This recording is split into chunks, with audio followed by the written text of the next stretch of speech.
ऐसे व्यक्तिगत मामलों के लिए दो देश के मुखिया न मिलते हैं, न बैठते हैं, न बात करते हैं। क्योंकि राजा की जान एक तोते में है और उस तोते का नाम अडानी है। करप्शन पे तो बोलने लग जाऊंगा तो अडानी को तो लेकर बैठे हुए हैं। आप 2200 करोड़ रुपए की रिश्वत खिलाई अडानी ने। Nothing is going on record. 2200 crore रुपए की रिश्वत आपके अधिकारियों को। मोदी सरकार ने अडानी समूह को रिश्वत मामले में समन नहीं पहुंचाया। यूएस कमीशन के इस बड़े आरोप के बाद आज आम आदमी पार्टी प्रेस कॉन्फ्रेंस कर मोदी सरकार पर जमकर हमला बोलती नजर आई। अडानी के नाम पे सम्मन इशू किए गए और कहा गया कि आप 21 दिन के अंदर इसका जवाब दीजिए। गौतम अडानी और उनके भतीजे सागर अडानी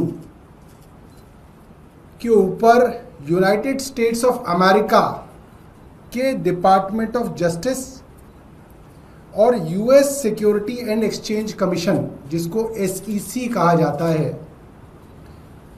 उनकी तरफ से एक मुकदमा शुरू किया गया था। भारत का जो department of law and justice है, जो केंद्र सरकार है, वो उन सम्मन्स की सर्विस नहीं कर रहा है। यानी कि अगर अमेरिकन गवर्नमेंट को उनके कोर्ट की तरफ से कोई सम्मन भेजने हैं किसी भारतीय नागरिक को, तो जाहिर सी बात है जो भारत के अंदर जो सम्मन सर्विस करने का काम है वो भारत की जो है सरकार का होगा। अडानी को सम्मन भी इशू नहीं कर रही है। मामला क्या है?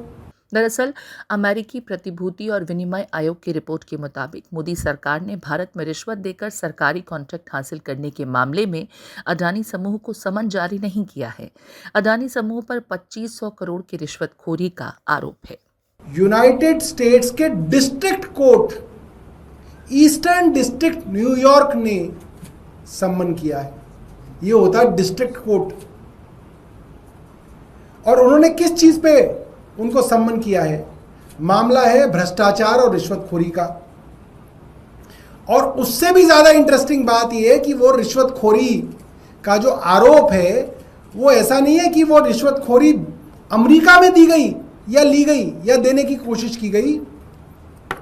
2200 करोड़ रुपए की रिश्वत देनी या देने की प्लानिंग का पूरा जो काम था वो भारत के सरकारी अफसरों को रिश्वत देनी थी या दी गई या दी जा रही थी 2200 करोड़ रुपए की।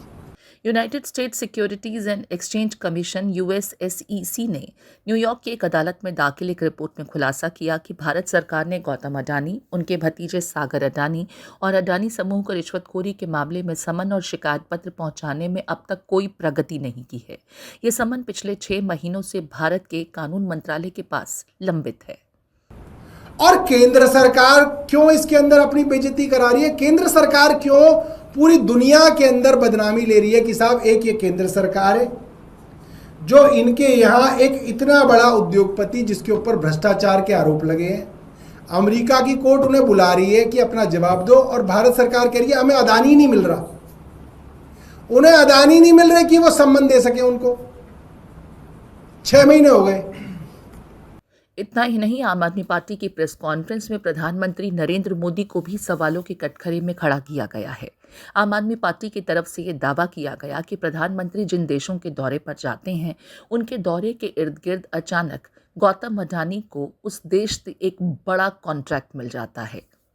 कीनिया में एक पैटर्न है आरोपों का जो लगभग कई वर्षों से भारत के प्रधानमंत्री नरेंद्र मोदी जी के ऊपर लग रहे हैं कि जहां जहां ये विदेशों में जाते हैं, विदेशी यात्राएं करते हैं या इनसे मिलने कोई विदेश की सरकार का प्रधानमंत्री या राष्ट्रपति आता है, उसके आसपास ही अडानी साहब को उस देश में कुछ बड़ा कॉन्ट्रैक्ट मिलता है। ये लगातार एक पैटर्न सामने आ रहा है और इस पे आरोप लग रहे हैं कि इसके अंदर कुछ गड़बड़ी है। ये इतना साफ नहीं है जितना दिख रहा है और इसके कई उदाहरण हैं, आप गूगल कर लीजिए। कीनिया में प्रधानमंत्री नरेंद्र मोदी कीनिया के प्रधानमंत्री रूटो से नई दिल्ली में मिले दिसंबर 2023 में, और उसके कुछ दिनों बाद अदानी साहब को 1.85 बिलियन डॉलर की एयरपोर्ट लीज का कॉन्ट्रैक्ट मिल गया। 736 मिलियन डॉलर का पावर ट्रांसमिशन लाइंस का कॉन्ट्रैक्ट मिल गया। कीनिया के अंदर हंगामा हो गया। कीनिया के लोग सड़कों पे प्रोटेस्ट करने के लिए उतर गए। वहां के विसल ब्लोअर सरकार के पीछे लग गए कि इसमें भ्रष्टाचार हुआ, इसमें गड़बड़ी हुई है। कोर्ट को कॉन्ट्रैक्ट सस्पेंड करना पड़ा और दूसरा कॉन्ट्रैक्ट वहां के राष्ट्रपति को सस्पेंड करना पड़ा। कीनिया में 2024 नवंबर में सस्पेंड हो गया। श्रीलंका में प्रधानमंत्री मोदी 2015-2019 में गए और आरोप लगता है कि इसी कारण अदानी को 442 मिलियन डॉलर का विंड मिल पावर प्रोजेक्ट मिला, जिसके लिए आरोप लगातार लगते रहे। और एक अमरीकी, माफ कीजिएगा, एक श्रीलंका के बड़े अफसर ने अपनी पार्लियामेंट की कमेटी के अंदर ये बयान दिया कि भारत की केंद्र सरकार के दबाव में श्रीलंका सरकार को ये कॉन्ट्रैक्ट अदानी को देना पड़ा, ये आरोप लगे। इसके बाद बांग्लादेश के अंदर मोदी 2015-2021 में गए। आरोप लगे कि अदानी को वहां पे 1.7 बिलियन डॉलर की पावर सप्लाई की एक डील मिली, जिसके ऊपर भी एलिगेशंस लगे कि इसके अंदर भी कुछ गड़बड़ी है और वहां पे भी इसको लेके काफ़ी प्रोटेस्ट हुए और आपकी जो सरकार है वो इसकी वहां पे जांच करा रही है। इसी तरीके से प्रधानमंत्री जब तंजानिया में मिले, ऑस्ट्रेलिया में मिले, जापान में मिले, मलेशिया में मिले, ईरान में मिले, ओमान में मिले, सभी देशों में जब जब प्रधानमंत्री की उनके देशों में उनके राष्ट्रपति और प्रधानमंत्री से मुलाकात हुई, उसके आसपास ही अडानी को उन देशों में बड़े बड़े कॉन्ट्रैक्ट्स मिले। और ये आरोप लगातार लग रहे हैं कि प्रधानमंत्री का उन देशों के प्रधान से मिलना और अडानी को कॉन्ट्रैक्ट मिलना, इसके बीच में कुछ तालमेल है। ये एलिगेशंस लगातार लग रहे हैं। आपको बता दें, बीते दिनों प्रधानमंत्री नरेंद्र मोदी यूएस के दौरे पर थे। उस दरमियान वहां के पत्रकारों ने गौतम अडानी के संदर्भ में प्रधानमंत्री नरेंद्र मोदी से सवाल किए थे, जिसका जवाब प्रधानमंत्री नरेंद्र मोदी ने कुछ इस अंदाज में दिया था। Can I ask whether you discussed at all today the case of Gautam Adani, who's one of the wealthiest men in Asia and perceived as an ally of Prime Minister Modi? Prime Minister Modi, have you asked the President to take action on that case? Thank you. पहली बात है, भारत एक लोकतांत्रिक देश है और हमारे संस्कार, हमारी संस्कृति वसुधैव कुटुंबकम की है। हम पूरे विश्व को अपना एक परिवार मानते हैं। हर भारतीय को मैं अपना मानता हूं। दूसरी बात है, ऐसे व्यक्तिगत मामलों के लिए दो देश के मुखिया न मिलते हैं, न बैठते हैं, न बात करते हैं।